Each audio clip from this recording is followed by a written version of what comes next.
बिल्लाहि मिनश्शैतानिर्रजीम बिस्मिल्लाहिर्रहमानिर्रहीम। सलामुन अलैकुम। मेरा नाम ज़ैनब हसनैन है। आज मैं आप लोग को मौला अली की स्टोरी सुनाने जा रही हूँ। मौला अली के एक दोस्त थे, उनका नाम मीसम था। उनकी खजूर की दुकान थी और एक दिन उनको काम से बाहर जाना पड़ा, इसीलिए उन्होंने मौला अली से कहा, मौला अली जो भी आपसे खजूर लेने आए आप उनको खजूर दे दिएगा और उनसे पैसे ले लिएगा। उसके बाद मीसम वहाँ से चले गए।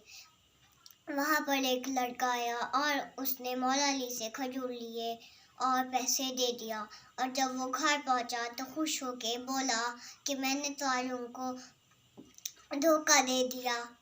उसके बाद वहाँ पर मीसम आए और उसके बाद वहाँ पर मौला अली ने बताया कि वहाँ पर एक लड़का आया था और उसने मुझसे खजूर लिए और पैसे दे दिया। और जब मौला अली ने वो पैसे मीसम को दिए तो मीसम ने जैसे ही देखा वैसे ही कहा, मौला अली ये तो नकली नोट है। उसके बाद जब मौला अली ने देखा तो कहा, कोई बात नहीं, उसने हम लोग को धोखा दिया है ना, अल्लाह ताला उसको उसकी सज़ा देंगे। उसके बाद वहाँ पर वही लड़का आया जिसने मौला अली से खजूर लिए थे। उसके बाद उसने कहा, मौला अली तो आपने मुझे ख़राब खजूर दिए हैं। मौला अली ने जवाब दिया कि तुमने भी तो हम लोग को धोखा दिया था।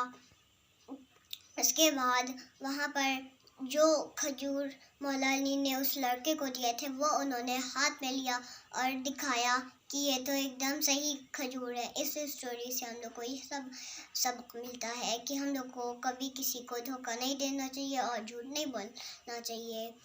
बिस्मिल्लाहिर्रहमानिर्रहीम। फमन यामल मिस्काला ज़र्रतिन खैरन यरा फमन यामल मिस्काला ज़र्रतिन शर्रन यरा।